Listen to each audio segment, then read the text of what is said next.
In the last couple of sections, I focused on non-apoptotic functions of BCL2 family members and of caspase.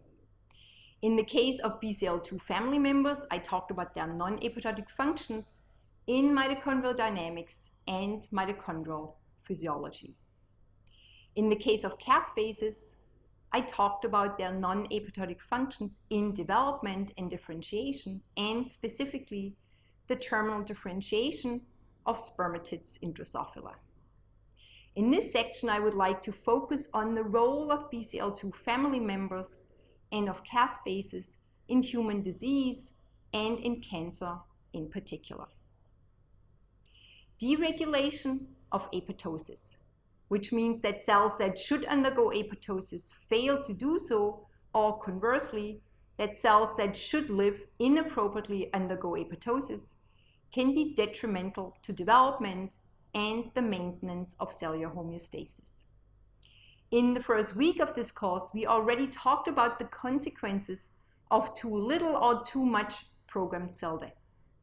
The consequences are very similar in the case of too little or too much apoptosis, which, as you know, is also referred to as programmed cell death type 1. Too little apoptosis can contribute to disorders such as cancer or autoimmune diseases. Too much apoptosis can contribute to disorders such as neurodegenerative diseases. What kind of genetic alterations or mutations could lead to either too little or too much apoptosis? Having an understanding of the central apoptosis pathway now, you should be able to answer this question. We actually started to unravel the central apoptosis pathway in this course with the BCL2 story. The BCL2 gene was discovered because its overexpression in patients with a T14/18 translocation causes B-cell lymphoma. Subsequently, the overexpression of BCL2 was also found to play a dominant role in various other lymphoid malignancies of the lymphatic system.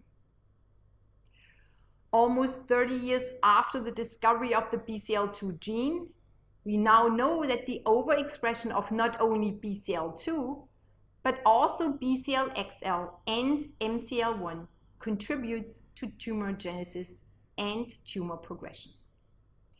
This overexpression can occur through chromosomal translocations, like in patients with the T14/18 translocation, through amplification of chromosomal regions, or through epigenetic modifications to the chromatin, which then lead to inappropriate transcriptional upregulation. Furthermore, the overexpression of BCL2, BCL-XL, and MCL1 not only contributes to malignancies of the lymphatic system and of the blood, but also to solid tumors, such as lung cancer and colon cancer. And the general consensus is that it is the overexpression of these anti-apoptotic factors that keeps the cancerous cells alive. This is based on the observation that, for instance, blocking BCL-XL activity in cancer cells that overexpress BCL-XL kills these cells. Based on these findings, anti-apoptotic BCL2 family members, basically the guardians, became a prime target for the development of novel cancer therapeutics. And a number of pharmaceutical and biotech companies started to develop such inhibitors. If it were your job to develop such an inhibitor, what would you use as a strategy? Or what do you think such an inhibitor should do? Maybe consider how the guardians act in apoptosis for a moment. How do they fulfill their anti-apoptotic functions? And how are their anti-apoptotic functions inactivated or inhibited once a cell has been instructed to die? BH3-only proteins, the sensors, are the key. In cells that have been instructed to die, They are activated through various molecular mechanisms, which we discussed last week, and their binding to the receptor domain of the guardians leads to the inactivation of the guardians. Therefore, the goal was to identify BH3 mimetics, small peptides or small molecules that do what BH3 only proteins do, and that is to bind to the receptor domain of the guardians, thereby causing the inactivation of the guardians. Approaches used to identify such compounds were wet screening of libraries using real compounds and also in silico screening using virtual libraries of compounds. The wet screening of libraries involved, for example, the use of cancer cell lines whose survival is dependent on the overexpression of the guardians. Thousands of compounds were then tested one by one for their ability to inhibit guardian-dependent survival of these cells. For the in silico approach, it was critical to have the 3D structure of the guardians available. With the help of these 3D structures, virtual libraries of compounds could be tested in silico for their ability to bind to the guardians and to cause their inactivation. About 5 to 10 years ago, the first BH3 mimetics were identified and published, and several ones have since been developed. For example, the compounds ABT737 and ABT263, which are structurally similar and which, like BH3 only proteins, induce BACs and BAC-dependent killing of cancer cells. Their discovery really has opened up the possibility to treat those types of cancers for which the overexpression of anti-apoptotic BCL2 proteins has been shown to be critical for cell survival. ABT737 is a pan-BCL2 inhibitor, which means that it inhibits, at least to a certain degree, all anti-apoptotic BCL2 family members, BCL2, BCLXL, MCL1, and others. ABT263, which is also called navitoclax, is not a pan-BCL2 inhibitor. It inhibits predominantly BCL2 and BCLXL. In the case of ABT263, phase 2 clinical trials are already well underway, and the results so far are very promising. However, during these clinical trials, it has become apparent that ABT263 might not be the perfect BCL2 inhibitor or the perfect cancer drug. What has been observed is that in patients that obtain ABT263, the number of platelets in the blood decreases dramatically. Platelets, or thrombocytes as they are also called, are small disc-shaped fragments of cells without a nucleus that are circulating in the blood and that have an important function in blood clotting. What does the observation that ABT263 causes a drop in the number of platelets suggest? It suggests that BCL2 and or BCLXL function is required for the formation or survival of platelets. It turns out that it is actually BCLXL and not BCL2 that is required for the survival of platelets. So what can you do? You could take ABT263 and try to modify it so that it no longer binds to and blocks BCLXL. That sounds easy, but it might actually not be so easy because remember the determination of the 3D structure of BCL2, BCLXL, etc. revealed that BCL2 proteins are highly similar at the level of their 3D structures. Furthermore, even if you manage to develop such an inhibitor specific for BCL2, such an inhibitor might no longer kill cancer cells as well as the original compound did. In January this year, a group of scientists from AbbVie, Genentech, and a number of academic research institutions reported in the journal Nature Medicine a new BH3 mimetics, ABT199. And what they had done to develop ABT199 is exactly what I just talked about.